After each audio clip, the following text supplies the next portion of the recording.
Bonjour à tous et bienvenue dans cette vidéo où je vais vous donner quelques conseils sur la prise de notes en cours. Alors pourquoi cette vidéo? Eh bien tout simplement parce qu'en études supérieures, tout va très vite. En tout cas, plus vite que dans une simple salle de classe. Fini les dictées, la plupart du temps les profs récitent leurs cours et ne s'arrêtent que pour reprendre leur souffle. Donc il va falloir trouver votre méthode pour prendre des notes efficacement. On va tout d'abord parler du matériel que vous utiliserez. Beaucoup préfèrent prendre leurs notes sur de simples feuilles, en préférant le papier quadrillé aux feuilles vierges car l'écriture y est plus naturellement ordonnée. Un autre conseil, abusez des couleurs.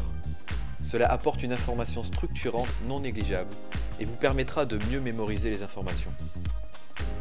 Ensuite, si le prof vous y autorise bien sûr, il est très utile d'utiliser un dictaphone ou tout autre périphérique d'enregistrement. Je vous expliquerai pourquoi un peu plus tard dans la vidéo.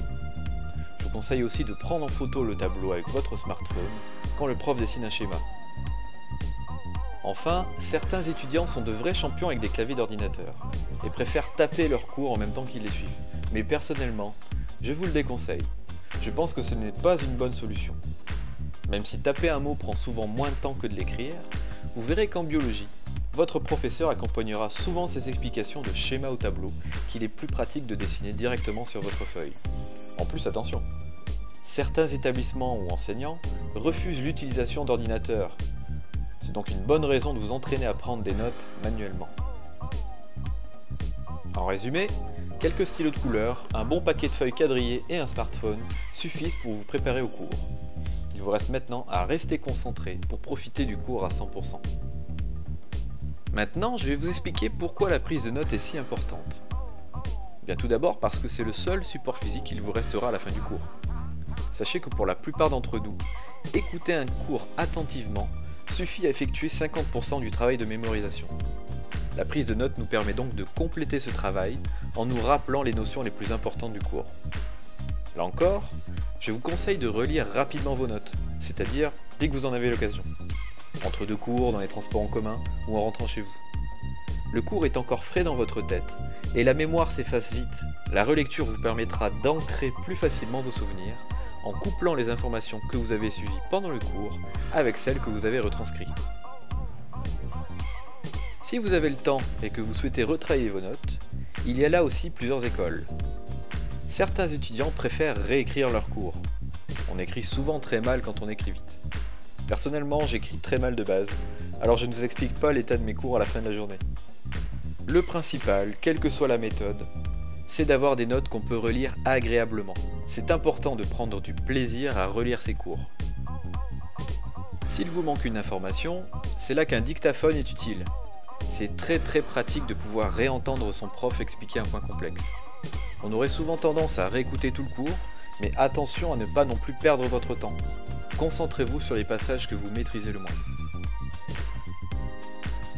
Vous pouvez aussi en parler à vos amis. La prise de notes c'est parfois encore plus pratique en groupe. Je me souviens que dans certains cours d'anatomie que j'ai suivis, le prof déroulait son cours tout en esquissant un schéma assez compliqué. Alors, on s'était organisé. Certains de mon groupe dessinaient le schéma, pendant que d'autres se concentraient sur le texte. Après les cours, on mettait tout en commun pour avoir des cours les plus complets possibles. C'est une méthode à prendre si vous n'arrivez pas à suivre le rythme instauré par le prof. Enfin, si on rentre maintenant plus dans le détail de la prise de notes, je vous conseille fortement d'utiliser des abréviations pour les mots les plus courants dans votre spécialité. Par exemple, le mot système peut être abrégé par un S barré, cellule par un C barré, spermatozoïde par SPZ. Croyez-moi, c'est très utile. Pensez-y lorsque vous relisez vos cours et trouvez vos propres abréviations pour que la prise de notes du prochain cours vous soit plus agréable. Gardez à l'esprit que la prise de notes, ce n'est pas une retranscription mot à mot du discours du prof. Il faut avoir une oreille attentive sur ce qu'il dit. D'ailleurs, le travail d'écoute est primordial. Vous ne pourrez pas prendre une note claire si vous êtes dissipé. Si vous êtes plutôt bavard, essayez de vous écarter de votre groupe d'amis pendant le cours, c'est très important. Moi, j'essayais de me mettre assez proche du professeur, car j'avais l'impression que sa voix captait davantage mon attention. Et puis aussi parce que c'était quand même plus pratique pour voir le tableau. Voilà, j'arrête là mes conseils sur la prise de notes. On a vu pas mal d'astuces, mais je pense qu'il y en a encore beaucoup d'autres qui existent. D'ailleurs, si vous avez votre propre méthode et que vous souhaitez nous en faire part, n'hésitez pas à mettre un commentaire, ça pourra servir à d'autres. Je rappelle que vous pouvez me contacter via Facebook ou Twitter. N'hésitez pas à vous abonner pour être tenu au courant des dernières vidéos publiées et à mettre un like si elle vous a plu. Je vous dis à bientôt sur ebiologie.fr.